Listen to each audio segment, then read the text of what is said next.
नमस्कार, आप सभी का स्वागत है।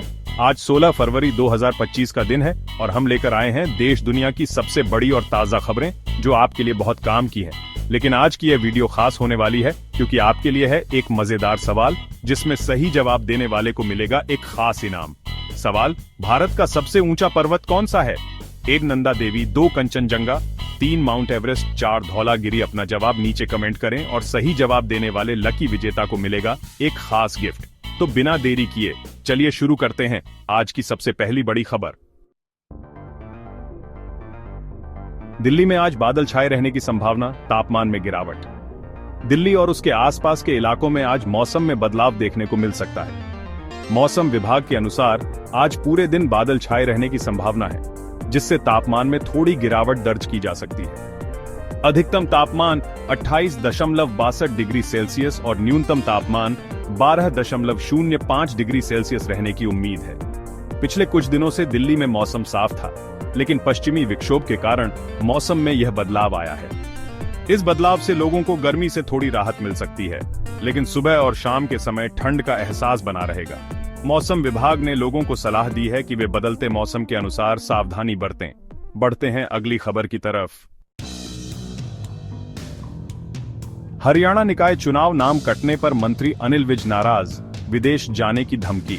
हरियाणा में आने वाले निकाय चुनावों को लेकर राजनीतिक माहौल गरमाया हुआ है। अंबाला से विधायक और हरियाणा सरकार में मंत्री अनिल विज ने निकाय चुनाव की मतदाता सूची में अपने समर्थकों के नाम काटे जाने पर कड़ी नाराजगी जताई है। उन्होंने खुले तौर पर यह धमकी दी है कि अगर उनके समर्थकों के नाम मतदाता सूची में वापस नहीं जोड़े गए तो वे हरियाणा छोड़कर विदेश चले जाएंगे। विज का कहना है कि यह साजिश उनके राजनीतिक विरोधियों द्वारा रची जा रही है ताकि उनके समर्थकों को वोट डालने से रोका जा सके। उन्होंने इस मामले में चुनाव आयोग से तत्काल हस्तक्षेप करने की मांग की है और चेतावनी दी है कि अगर जल्द कार्रवाई नहीं की गई तो वे कानूनी कार्रवाई का सहारा लेंगे। बढ़ते हैं अगली खबर की तरफ। आंध्र प्रदेश, गलत काम करने पर मां ने बेटे को मार डाला। आंध्र प्रदेश के प्रकाशम जिले से एक हैरान कर देने वाली घटना सामने आई है। एक मां ने अपने ही बेटे की हत्या कर दी। पुलिस के अनुसार महिला ने यह कदम तब उठाया जब उसे पता चला कि उसके बेटे ने उसकी बहन मौसी के साथ बलात्कार करने की कोशिश की थी। महिला को अपने बेटे के इस घिनौने अपराध के बारे में सुनकर गहरा सदमा लगा और गुस्से में उसने आपा खो दिया। पुलिस ने मामला दर्ज कर लिया है और आगे की जांच कर रही है। इस घटना ने पूरे इलाके में सनसनी फैला दी है और लोग इस घटना के बारे में सुनकर स्तब्ध हैं।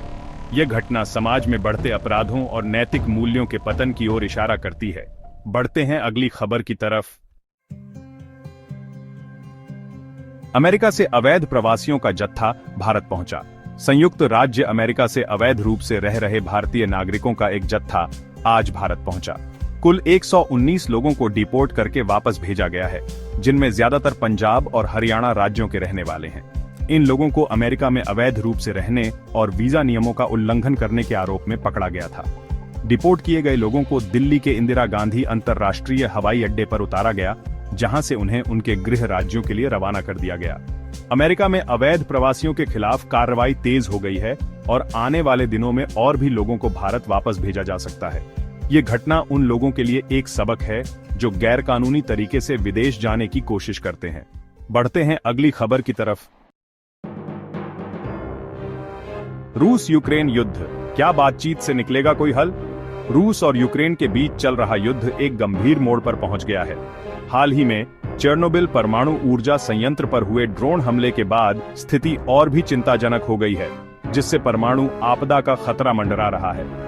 दोनों देशों के बीच अभी तक कोई भी ठोस बातचीत नहीं हो पाई है और शांति की उम्मीदें कम होती जा रही हैं। अंतर्राष्ट्रीय समुदाय इस युद्ध को समाप्त करने के लिए लगातार प्रयास कर रहा है, लेकिन अभी तक कोई सफलता नहीं मिली है।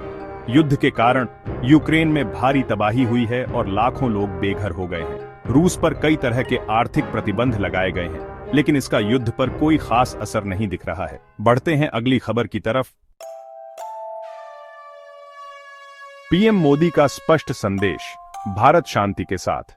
प्रधानमंत्री नरेंद्र मोदी ने हाल ही में अमेरिकी राष्ट्रपति डोनाल्ड ट्रंप के साथ एक महत्वपूर्ण बैठक में रूस यूक्रेन युद्ध पर भारत का रुख स्पष्ट किया। उन्होंने कहा कि भारत इस मामले में किसी भी पक्ष का समर्थन नहीं करता है, बल्कि शांति के साथ है। मोदी ने जोर देकर कहा कि युद्ध किसी भी समस्या का समाधान नहीं है और बातचीत के माध्यम से ही इस संकट को हल किया जा सकता है।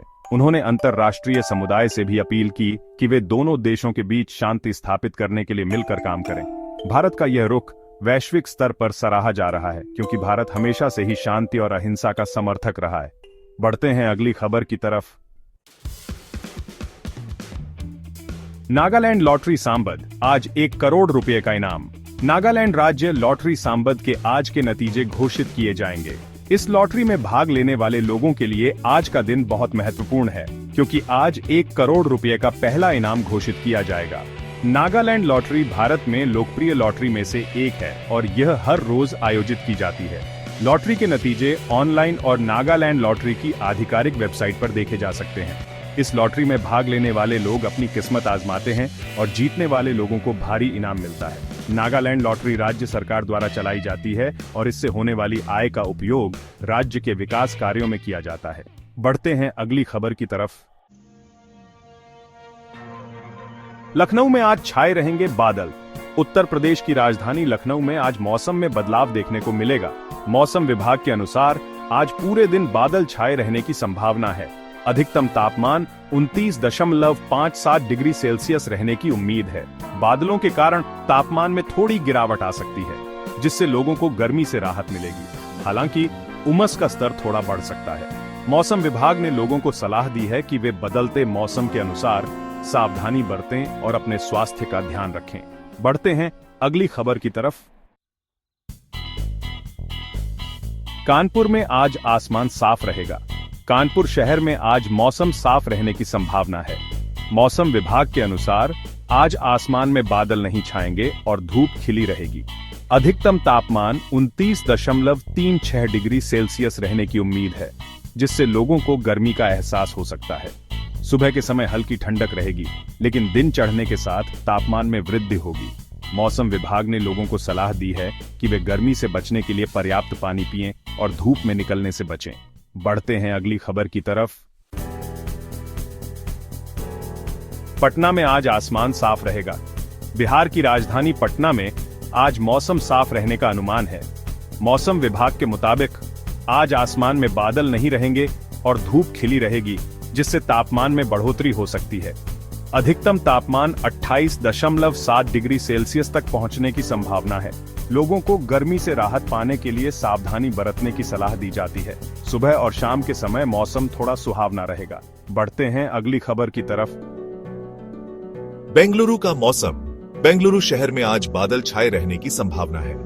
मौसम विभाग के अनुसार आसमान में बादल छाए रहेंगे, जिससे धूप कम निकलेगी और तापमान में थोड़ी गिरावट आएगी। अधिकतम तापमान 31.4 डिग्री सेल्सियस रहने की उम्मीद है। बादलों के कारण मौसम सुहावना बना रहेगा, जिससे लोगों को गर्मी से राहत मिलेगी। मौसम विभाग ने लोगों को सलाह दी है कि वे बारिश के लिए तैयार रहें। बढ़ते हैं अगली खबर की तरफ। मुंबई का मौसम। मुंबई शहर में आज मौसम साफ रहने का अनुमान है। मौसम विभाग के अनुसार आज आसमान में बादल नहीं रहेंगे और धूप खिली रहेगी। अधिकतम तापमान 28.6 डिग्री सेल्सियस तक पहुंचने की संभावना है। मुंबईकरों को गर्मी से राहत पाने के लिए सावधानी बरतने की सलाह दी जाती है। आर्द्रता का स्तर थोड़ा बढ़ सकता है, जिससे लोगों को उमस का एहसास हो सकता है। बढ़ते हैं अगली खबर की तरफ। अभिनव चंद्रचूड़। अभिनव चंद्रचूड़ भारत के कानूनी क्षेत्र में एक प्रतिष्ठित नाम है। वे पूर्व chief justice of India CJI DY Chandrachud के बेटे हैं और खुद भी एक काबिल वकील और कानूनी लेखक हैं। अभिनव ने कई महत्वपूर्ण कानूनी मामलों में अपनी विशेषज्ञता का प्रदर्शन किया है। उन्होंने कानून और न्याय से जुड़े कई विषयों पर किताबें और लेख भी लिखे हैं, जो कानूनी छात्रों और पेशेवरों के लिए बहुत उपयोगी हैं।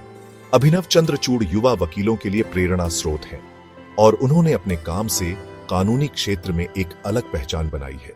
बढ़ते हैं अगली खबर की तरफ। बिहार में मुख्यमंत्री। बिहार की राजनीति में एक बार फिर बड़ा बदलाव देखने को मिल सकता है। राजनीतिक गलियारों में चर्चा है कि नीतीश कुमार ही फिर से बिहार के मुख्यमंत्री बनेंगे। जनता दल यूनाइटेड और राष्ट्रीय जनता दल आरजेडी के बीच गठबंधन को लेकर सहमति बन गई है और जल्द ही नीतीश कुमार मुख्यमंत्री पद की शपथ ले सकते हैं। नीतीश कुमार पहले भी कई बार बिहार के मुख्यमंत्री रह चुके हैं और उन्हें राज्य की राजनीति का अच्छा अनुभव है। उनके नेतृत्व में बिहार में विकास कार्यों को गति मिलने की उम्मीद है। बढ़ते हैं अगली खबर की तरफ। ललित मोदी, जो इंडियन प्रीमियर लीग आईपीएल के संस्थापक और पूर्व अध्यक्ष हैं, हमेशा सुर्खियों में रहते हैं। उनकी निजी जिंदगी भी अक्सर चर्चा का विषय बनी रहती है। ललित मोदी की मीनल मोदी से शादी साल 1991 में हुई थी। मीनल मोदी का कुछ साल पहले निधन हो गया था। ललित मोदी और मीनल मोदी के 2 बच्चे हैं। ललित मोदी ने आईपीएल को भारत में क्रिकेट के एक नए युग की शुरुआत की थी, लेकिन बाद में वित्तीय अनियमितताओं के आरोप लगने के बाद उन्हें देश छोड़ना पड़ा। बढ़ते हैं अगली खबर की तरफ। अब आती है हमारी दूसरी श्रेणी की खबरें। आज से केंद्रीय माध्यमिक शिक्षा बोर्ड सीबीएसई की कक्षा 10 और 12 की बोर्ड परीक्षाएं शुरू हो गई हैं। इस साल लगभग 42 लाख छात्र परीक्षा में शामिल हो रहे हैं, जो देश भर के 7,800 केंद्रों पर आयोजित की जा रही है। शिक्षा मंत्रालय ने छात्रों के लिए सभी आवश्यक व्यवस्थाएं की है, जिसमें परीक्षा केंद्रों पर विशेष सुरक्षा और सुविधा का ध्यान रखा गया है। छात्रों को सलाह दी गई है कि वे समय पर परीक्षा केंद्र पहुंचें और सभी दिशा निर्देशों का पालन करें। बढ़ते हैं अगली खबर की तरफ। पंजाब पुलिस ने कांस्टेबल के 1746 पदों के लिए भर्ती नोटिफिकेशन जारी किया है। ऑनलाइन पंजीकरण प्रक्रिया 21 फरवरी से शुरू होगी और 13 मार्च तक चलेगी। इच्छुक उम्मीदवार आधिकारिक वेबसाइट पर जाकर आवेदन कर सकते हैं। यह भर्ती राज्य में पुलिस बल को मजबूत करने के लिए की जा रही है, जिससे कानून व्यवस्था बनाए रखने में मदद मिलेगी। बढ़ते हैं अगली खबर की तरफ। तेलंगाना में जाति जनगणना की मांग। तेलंगाना के मुख्यमंत्री ने प्रधानमंत्री नरेंद्र मोदी को जाति जनगणना कराने की चुनौती दी है। उन्होंने कहा कि इससे समाज में असमानताओं को दूर करने और विकास योजनाओं को सही तरीके से लागू करने में मदद मिलेगी। यह मुद्दा राजनीतिक रूप से संवेदनशील है और विभिन्न दलों के बीच बहस का विषय बना हुआ है। बढ़ते हैं अगली खबर की तरफ। ललित मोदी की कानूनी लड़ाई। ललित मोदी, जो आईपीएल के पूर्व अध्यक्ष हैं, को भारत प्रत्यर्पित करने की प्रक्रिया में देरी हो रही है। सूत्रों के अनुसार उनकी कानूनी लड़ाई अभी भी जारी है और इस मामले में कई जटिलताएं सामने आ रही हैं। भारतीय अधिकारियों ने इस मामले पर ध्यान केंद्रित किया हुआ है, लेकिन अभी तक कोई ठोस परिणाम नहीं निकल पाया है। बढ़ते हैं अगली खबर की तरफ। दिल्ली सरकार की नई योजनाएं। दिल्ली सरकार ने महिलाओं के लिए 2 नई कल्याणकारी योजनाओं, महिला सम्मान योजना और संजीवनी योजना की घोषणा की है। इन योजनाओं के तहत महिलाओं को हर महीने 2,100 रुपये का आर्थिक सहायता मिलेगी। मुख्यमंत्री अरविंद केजरीवाल ने कहा कि ये योजनाएं महिलाओं को आर्थिक स्वतंत्रता प्रदान करने और उनके जीवन स्तर को सुधारने के लिए बनाई गई है। बढ़ते हैं अगली खबर की तरफ। कैसी लगी आपको ये सारी खबरें? मुझे कमेंट्स में जरूर बताइए। अगर वीडियो अच्छा लगा हो तो इसे लाइक कीजिए और अगर आपने चैनल को सब्सक्राइब नहीं किया है तो अभी सब्सक्राइब कीजिए। साथ ही घंटी के निशान को दबाना मत भूलिएगा, ताकि आपको हमारी हर नई वीडियो का नोटिफिकेशन सबसे पहले मिले। मैं फिर मिलूंगा ऐसी ही अच्छी और खास खबरों के साथ। तब तक के लिए जय श्री राम, जय हिंद, वंदे मातरम।